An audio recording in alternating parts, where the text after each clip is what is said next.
오늘 하나님께서 우리 빛의 성도들에게 주시는 말씀은 요한계시록 14장 말씀입니다. 요한계시록 14장 전체의 말씀을 우리가 함께 공부하게 될 거고요. 함께 합독할 때는 6절과 7절 두 절 말씀 함께 합독하도록 하겠습니다.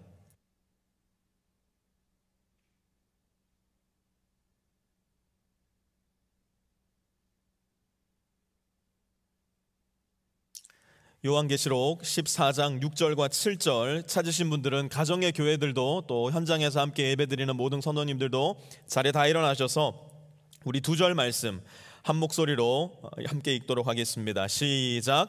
나는 또 다른 천사가 하늘 한가운데서 날아다니는 것을 보았습니다. 그에게는 땅 위에 살고 있는 사람과 모든 민족과 종족과 언어와 백성에게 전할 영원한 복음이 있었습니다. 그는 큰 소리로 외쳤습니다. 너희는 하나님을 두려워하고 그분께 영광을 돌려라. 하나님께서 심판하실 때가 이르렀다. 하늘과 땅과 바다와 물의 근원을 만드신 분께 경배하여라. 아멘. 자리에 다 앉아주시고요. 지금도 한국에 그런 TV 프로가 남아 있는지는 잘 모르겠습니다만 제가 어릴 때만 해도 토요일이 되면 밤 10시에 이렇게 방영을 해주던 프로가 있었습니다. 이름하여 주말의 명화라는 프로였습니다. 이렇게 유명한 영화들을 외국에서 만들어진 것은 한국말로 더빙을 해서 또 한국 영화는 한국말 그대로 이렇게 틀어주던 프로였는데요. 제가 중학생이 되었을 때 이 주말의 명화에서 정말 충격적인 영화를 한 편 보게 됩니다. 오늘 설교의 제목이 이렇게 정해져 있으니 그게 무슨 영화인지는 다 아시겠죠? 터미네이터라는 영화였습니다. 아놀드 슈왈제네거의 그 엄청난 몸도 사실은 저한테는 충격이었고요. 또 로봇들이 미래에서 와서 전쟁을 한다는, 또 그 전쟁을 이 영화 안에서 심판의 날, The Judgment Day라고 부르는 것도 저에게는 굉장한 충격이었습니다. 어린 나이 때 알고 있었던 대단히 얕고 얕은 저의 성경 지식과 이 영화가 급격하게 충돌하면서 제 마음 가운데 하나님의 심판의 날이 오면 그야말로 살아남을 사람 아무도 없겠구나라는 두려움과 공포심이 자리 잡기 시작했습니다. 그 당시에 제 마음속에 마지막 날, 심판의 날을 생각하면 그렇게 무섭고 두렵고 떨렸던 이유가 무엇이냐? 간단하게 이야기하자면 제가 터미네이터를 잘못 봤기 때문이었어요. 터미네이터를 잘못 오해했기 때문이었어요. 요한계시록에서 등장하는 사탄과 그의 졸개들은 절대로 우리의 인류 역사를 마무리할 수 있는, 터미네이트 시킬 수 있는 터미네이터들이 아니에요. 우리가 살아가는 이 세상과 우주의 최종 종결자 터미네이터는 바로 우리 주 예수 그리스도만이 되실 수 있다는 사실을 우리는 잘 기억해야 됩니다.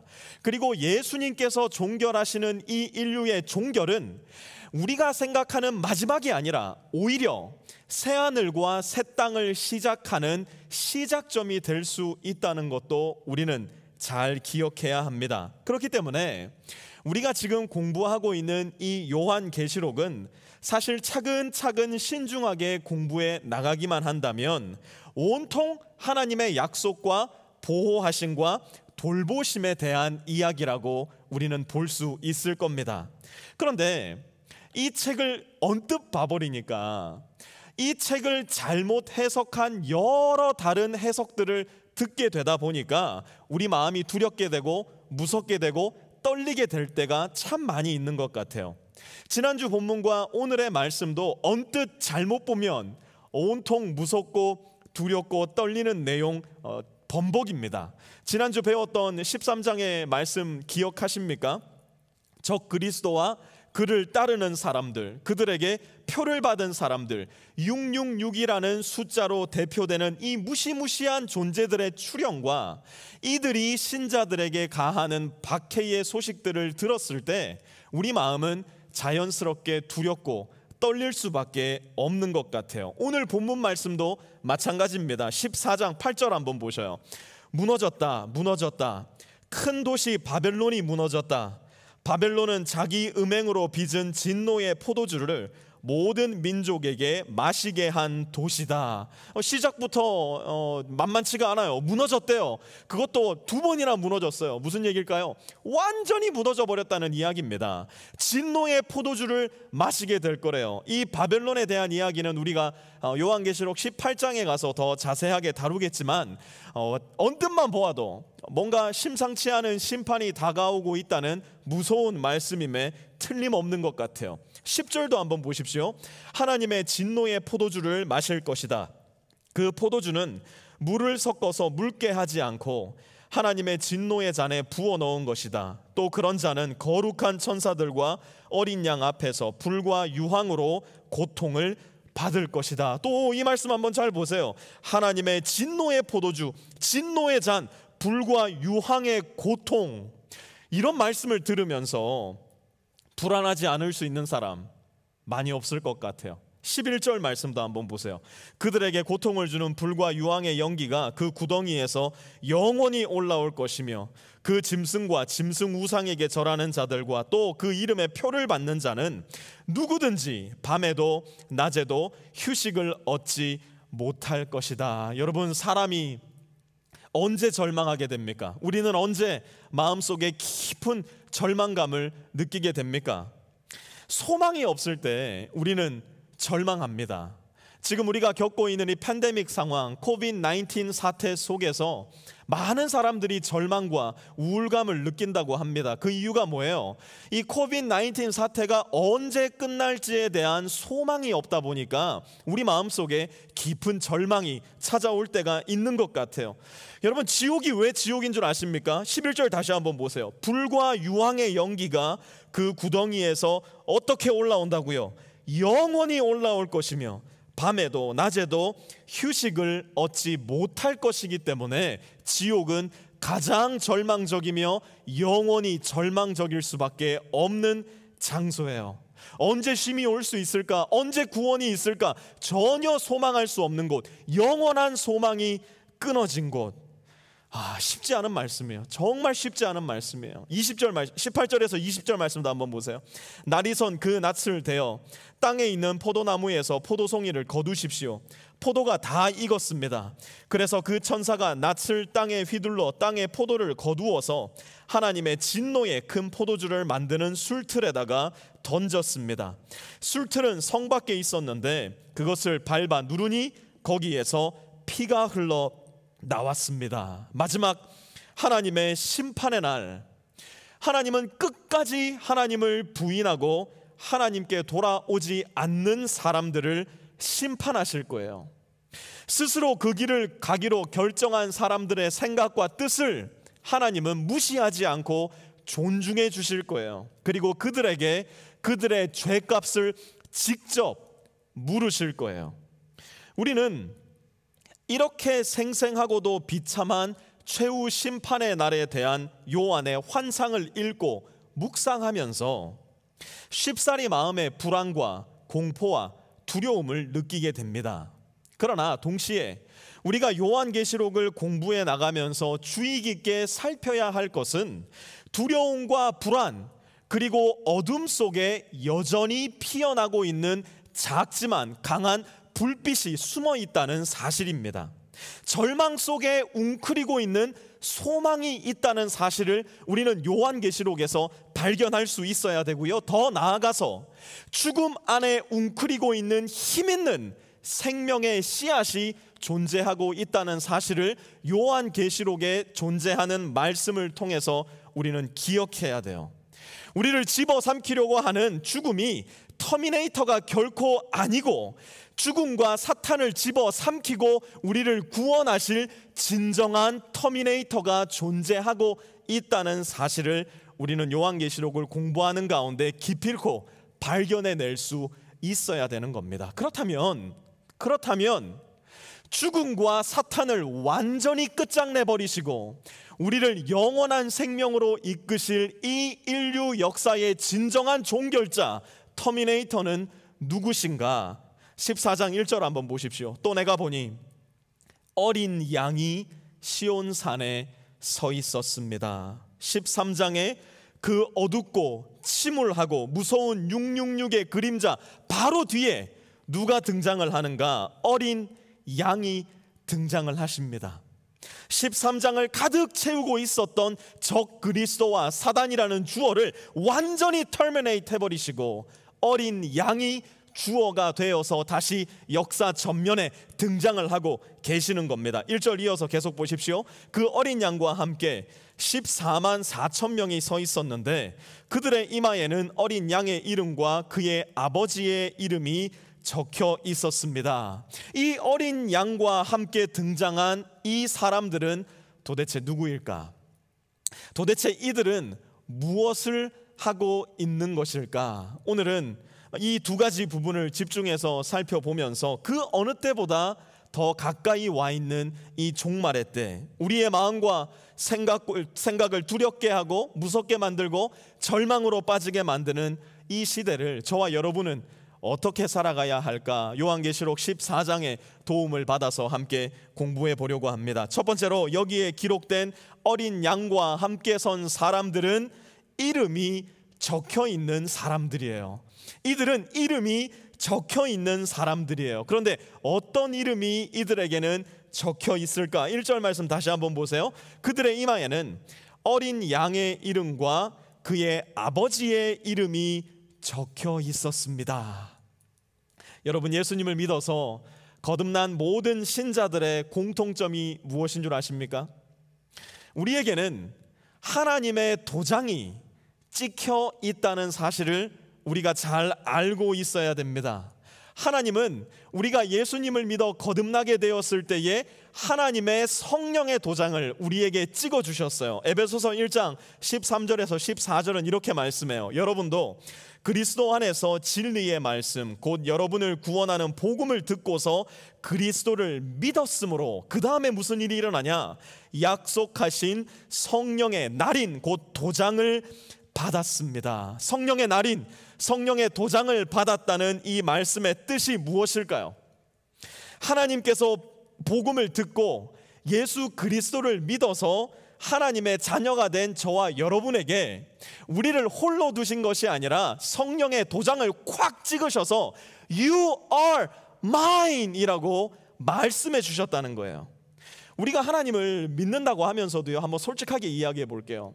요한계시록 말씀을 이렇게 읽다 보면요, 또 일상의 삶을 하루하루 살아나가다 보면요, 제 마음 가운데 또 우리 마음 가운데 두려움이 생기는 것이 사실일 거예요. 왠지 하나님의 심판이 나에게 임할 것 같고, 왠지 하나님께서 나를 벌하실 것만 같은 두렵고 무서운 생각이 들 때가 있을 거예요. 그 생각이 왜 들까요?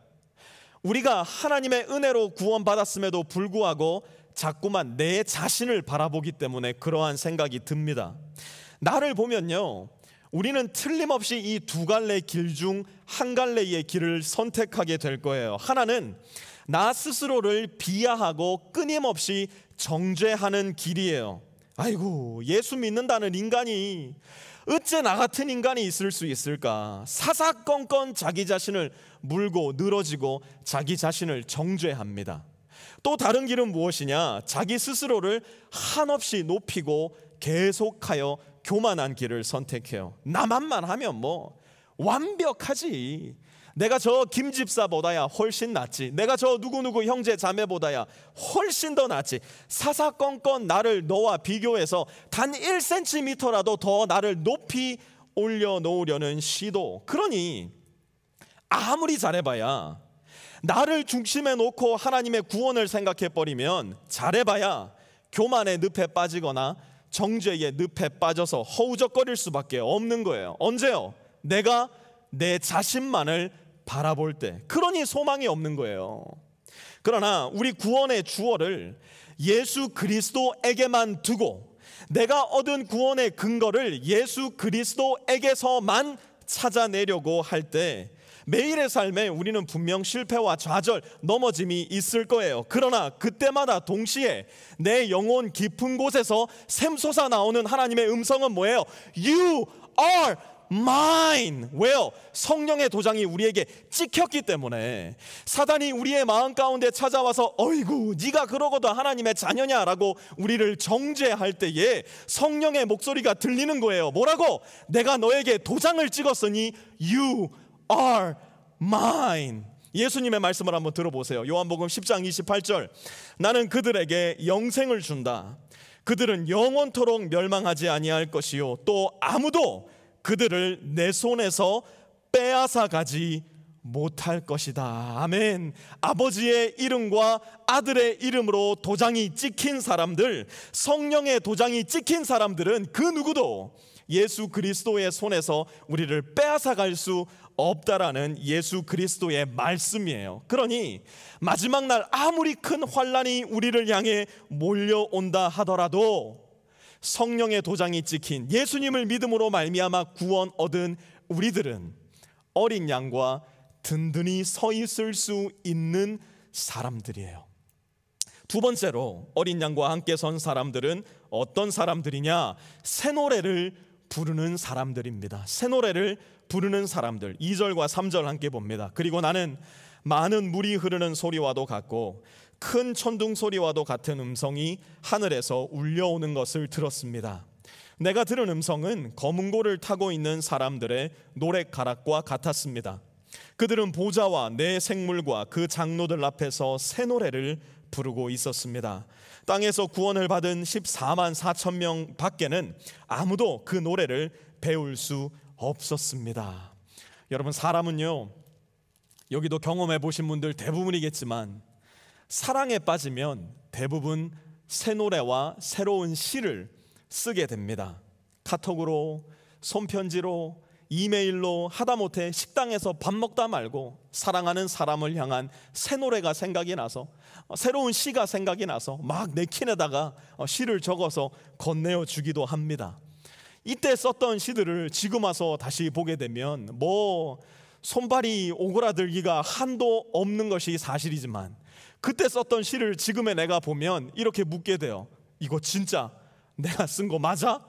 너무너무 오그라들지만 내가 절대로 썼을 것 같지 않은 내용들이 거기에 적혀 있는 겁니다. 정상적인 나라면 도저히 떠오를 수 없는 새로운 노래와 새로운 식구가 거기에 적혀 있는 겁니다.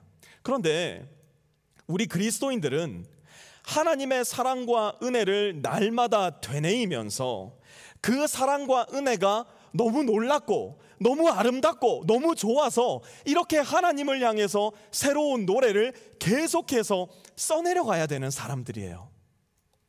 저희 가정이 얼마 전에 이 개 한 마리를 입양을 했습니다. 저희가 한 달 정도 키웠는데요.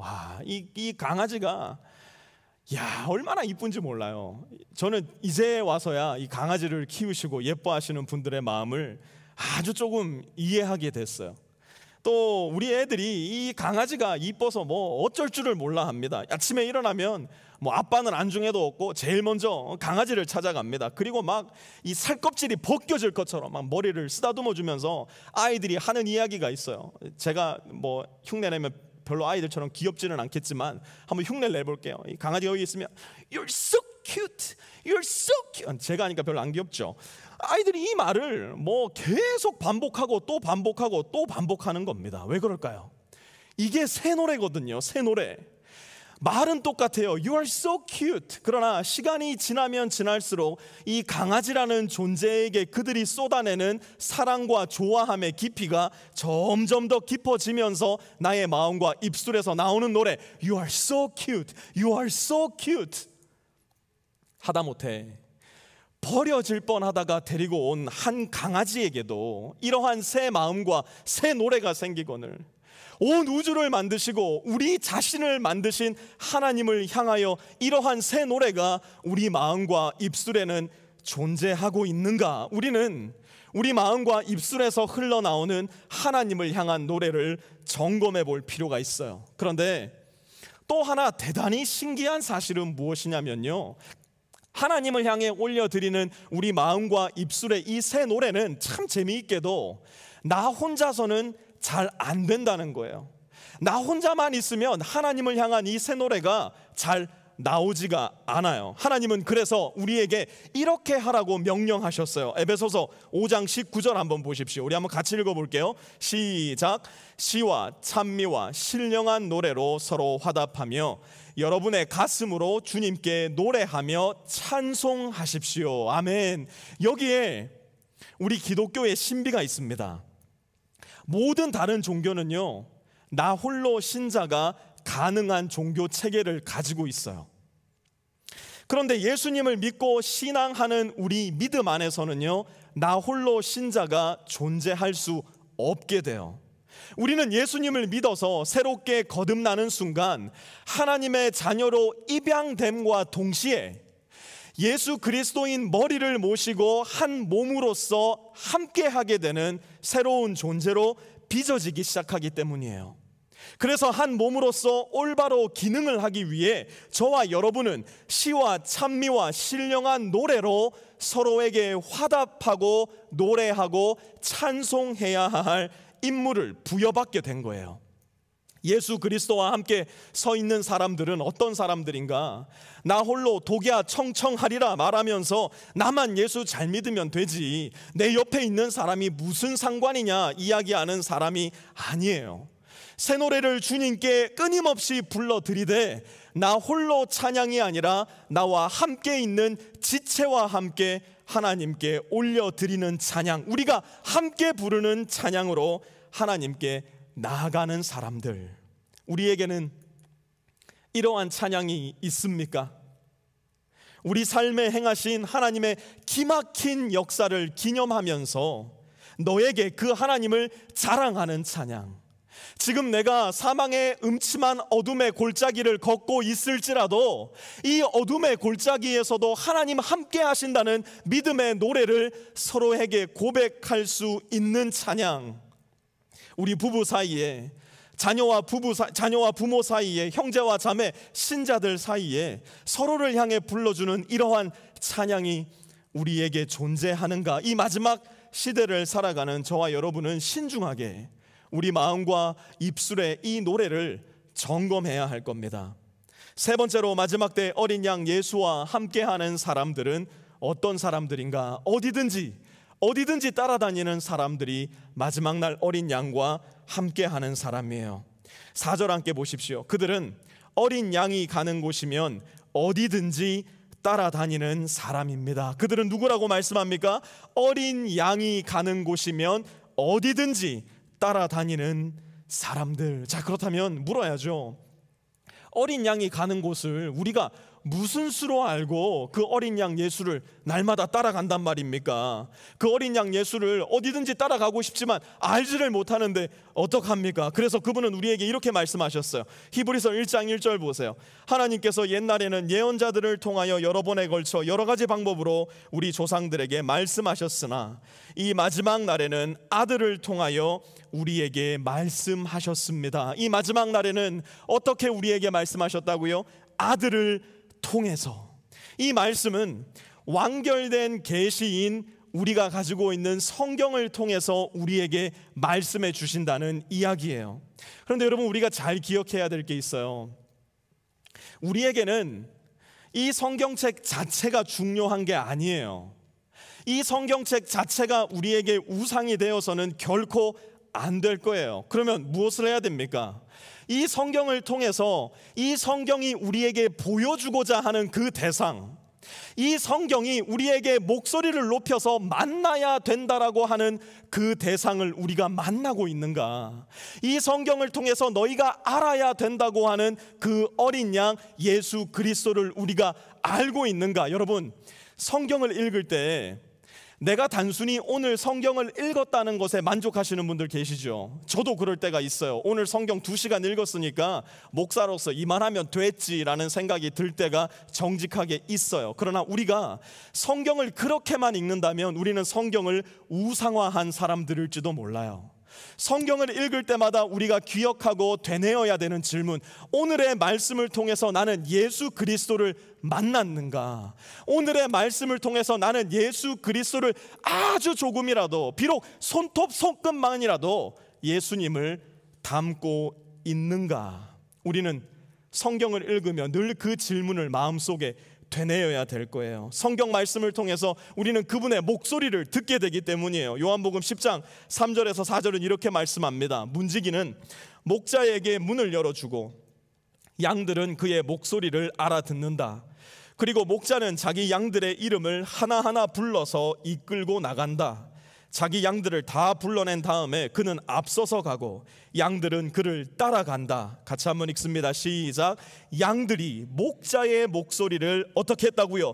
알고 있기 때문이다. 예수님은 우리를 하나하나 이름으로 부르셔서 예수님이 가시는 길로 데리고 가기 원하세요.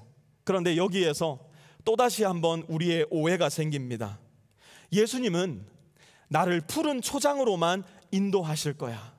예수님은 나를 쉴만한 물가으로만 인도하실 거야. 우리는 예수님의 말씀을 생각하면서 그런 오해를 마음 가운데 품게 될 때가 많이 있는 것 같아요. 그런데 예수님은 우리를 끌고 가시기 원하는 장소가 쉴만한 푸른 초원과 물가가 있는 것은 사실이지만 동시에 우리가 기억해야 될 것을 이렇게 말씀해 주세요. 마태복음 16장 24절. 누구든지 나를 따라오려거든 자기를 부인하고 제 십자가를 지고 나를 따라오너라.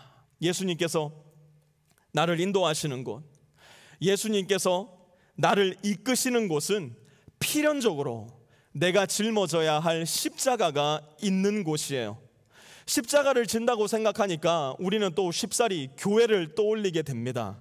교회에서 열심히 봉사하고 교회에서 열심히 기도하고 교회에 열심히 헌금하고 그게 내 십자가라고 우리는 생각할 때가 참 많이 있는 것 같아요. 제가 분명히 말씀드릴게요. 그거 여러분의 십자가 아닙니다. 교회에 열심히 나오고 교회에서 열심히 봉사하고 교회로 열심히 헌금하는 거 제가 단언컨대 여러분의 십자가가 아니라고 말씀을 드립니다. 일주일에 한 번 우리가 모여서 공예배를 드리는 이곳, 하나님께 봉사하고 서로를 섬기게 되는 이곳, 그리고 하나님께 모든 것을 받았다라는 고백으로 헌금을 드리는 이곳은 우리의 십자가가 아니라 우리가 십자가를 올바로 짊어지기 위해서 가장 기본적으로 훈련받고 양육받고 위로받고 권면받는 장소일 뿐이에요. 그렇다면 저와 여러분의 십자가는 무엇일까? 예수님께서 나를 따라오너라, 너를 부인하고 나를 따라오너라 말씀하시는 그 십자가는 무엇일까? 제가 우리 모두의 공통된 십자가를 말씀드릴 테니 한번 잘 들어보세요. 매일매일의 삶에서 내가 마주치고 내가 이야기하게 되고 내가 함께 밥을 먹고 그렇게 나의 말과 나의 삶의 모습들을 통해 영향을 받는 모든 사람들에게 나를 통해 예수 그리스도의 모습을 보여주는 것이 바로 저와 여러분이 짊어져야 할 십자가입니다. 다시 한번 말씀드릴게요. 저와 여러분의 십자가는 무엇이냐? 매일매일의 삶 가운데서 나와 마주치는 사람들, 나와 일상적인 대화를 나누고 나와 밥을 먹고 나의 삶과 말을 통해 영향받는 그들에게 예수 그리스도의 모습을 보여줄 수 있는 것, 이것이 저와 여러분 모두에게 해당되는 십자가예요. 이렇게 되려면요, 필연적으로 저와 여러분은 많이 죽어야 될 겁니다. 저와 여러분은 내 자신을 한없이 낮추고 나를 양보하고 나를 내어줘야 할 거예요. 우리가 예수님의 음성을 듣기 시작할 때 내 안에 계신 성령 하나님께 마음을 활짝 열고 성령님 말씀해 주십시오 간구 드릴 때 하나님은 우리를 틀림없이 우리가 짊어져야 할 십자가가 있는 그곳으로 인도하실 거예요. 바로 거기에서 우리는 예수님을 배웠고 바로 거기에서 우리는 예수님과 함께하는 삶을 시작하게 될 거예요. 엉뚱한 곳에서 예수님 찾지 마세요. 예수님은 높은 곳, 화려한 곳, 편안한 곳, 다른 사람들의 인정을 받고 높임을 받는 곳에 계시지 않아요. 예수님은 나의 이웃에 필요가 있는 곳, 내가 조금 더 내 자신을 낮추어서 내 어깨를 내 이웃을 위해 내어주어야 하는 것, 그래서 나의 체력도 포기해야 될 때가 있고 나의 물질도 포기해야 될 때가 있는 바로 그곳에 나를 만나기 위해 기다리고 계실 거예요. 거기가 어린 양과 함께하는 곳, 그리고 거기에 있는 사람들이 마지막 날 어린 양과 함께 있는 사람들일 겁니다. 마지막으로 어린 양과 함께하는 사람들은 영원한 복음의 사람들이에요. 영원한 복음의 사람들. 우리 6절 함께 보도록 할게요. 6절 말씀 우리 함께 읽어보겠습니다. 시작. 나는 또 다른 천사가 하늘 한가운데서 날아다니는 것을 보았습니다.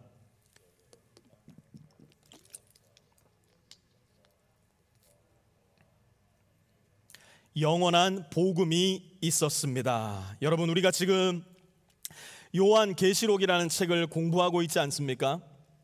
요한계시록은 종말의 때, 곧 예수 그리스도께서 다시 오시는 때에 진정한 터미네이터가 예수라는 사실을 자세하게 가르쳐주고 있는 책이에요. 더 나아가 이 터미네이터 대신 예수께서 다시 오게 될 그 종말에 일어날 7년 대환란을 대단히 구체적으로 펼쳐서 기록하고 있는 책입니다. 그런데 그 예수님께서 언제 다시 오신다라고 말씀하셨는지 혹시 여러분 기억하고 계십니까? 예수님은 이렇게 말씀하셨어요. 마태복음 24장 14절입니다.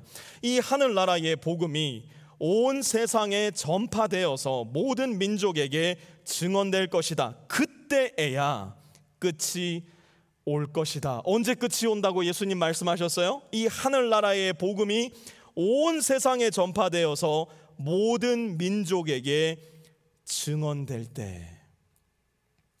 저는 가끔 이 말씀을 잘못 오해하고 이 말씀에 지나치게 열심을 많이 내므로 인해서 이 말씀 자체가 권력과 우상이 되어서 우리를 지배하고 있는 모습을 볼 때가 종종 있어요.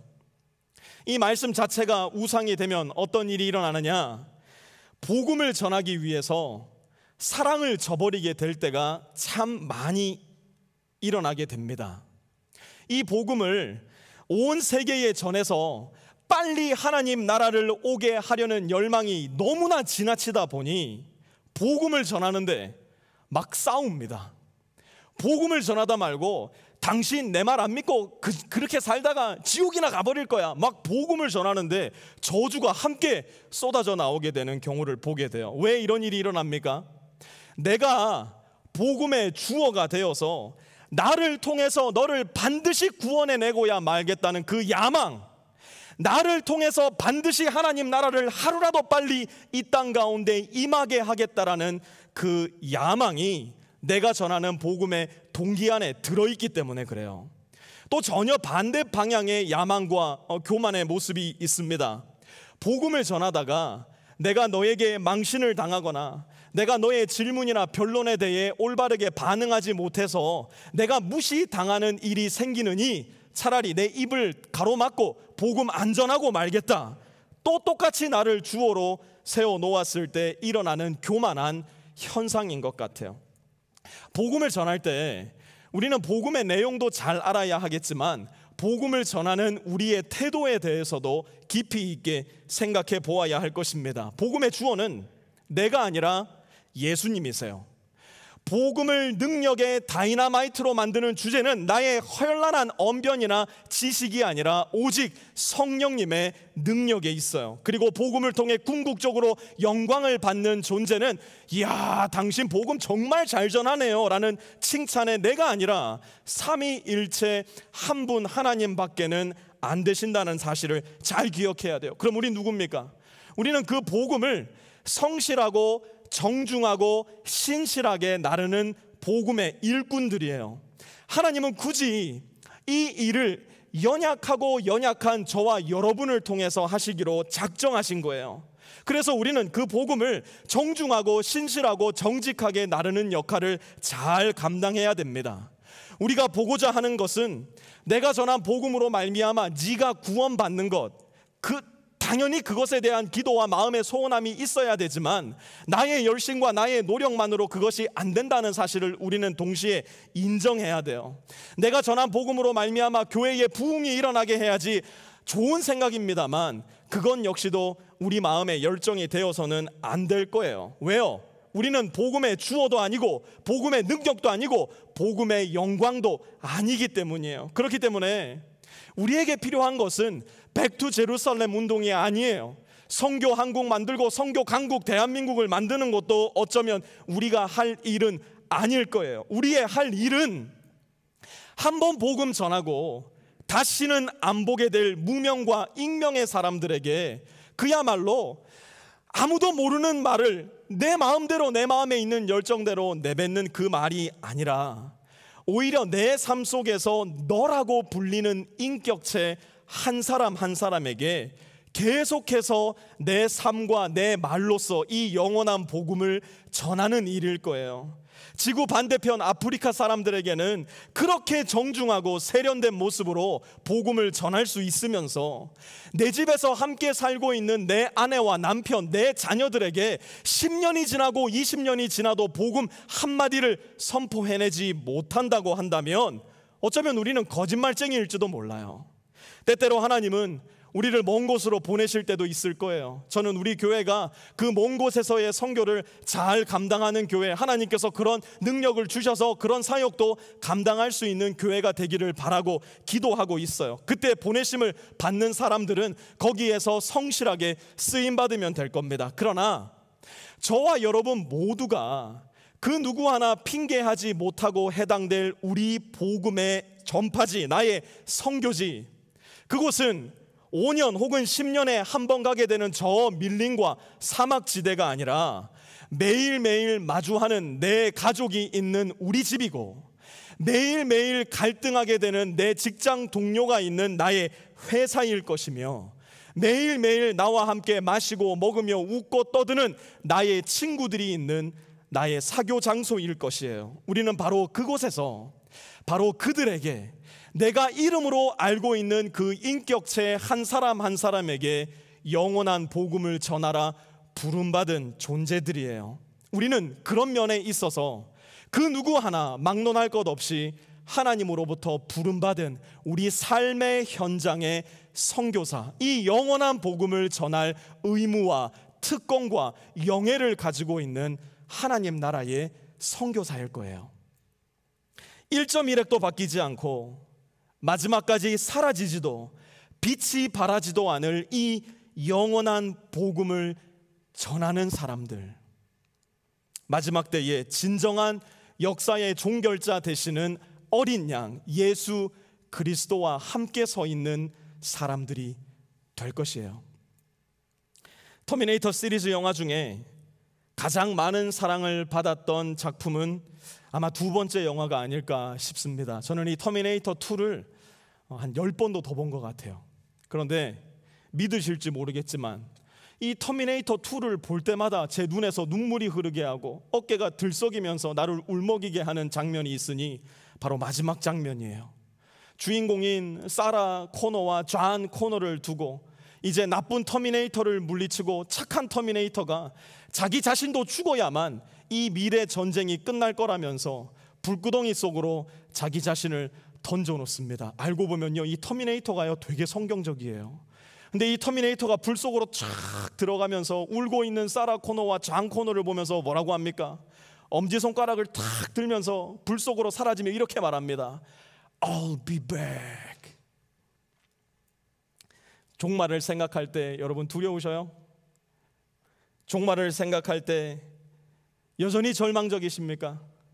그렇다면 나의 터미네이터, 이 인류 역사를 완전하게 끝내시고 새하늘과 새 땅을 이 땅으로 가지고 오실 진정한 나의 터미네이터는 누구이신가? 여러분 한번 점검해 보시기 바래요. 만약 그 터미네이터가 살아계시며 다시 오실 어린 양 예수 그리스도라면 우리는 종말을 생각하며 더 이상 두려워하거나 절망적이 될 것이 아니에요. 오히려 그 어린 양을 생각하며 아멘 주 예수여 속히 오시옵소서 고백하면서 우리 마음의 소망으로 날마다 새 노래로 하나님을 찬양하며 영원한 복음을 담대하게 전하는 사람이 될 거예요. I'll be back.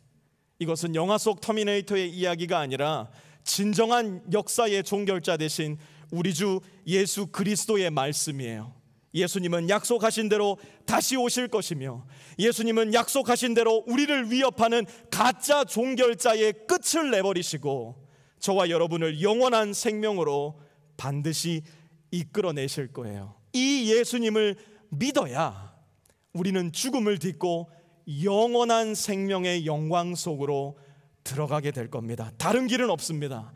다른 방법도 없습니다. 나의 공로와 나의 노력, 택도 없습니다. 오직 어린 양 예수 그리스도의 죽으심과 부활, 그리고 다시 오신다는 그 약속을 믿을 때 우리는 어린 양과 함께 영원한 생명의 영광을 보게 될 거예요. 거기에서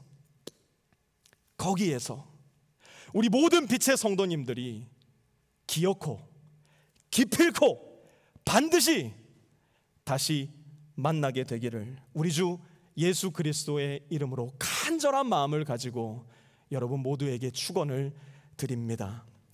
사랑의 아버지 하나님,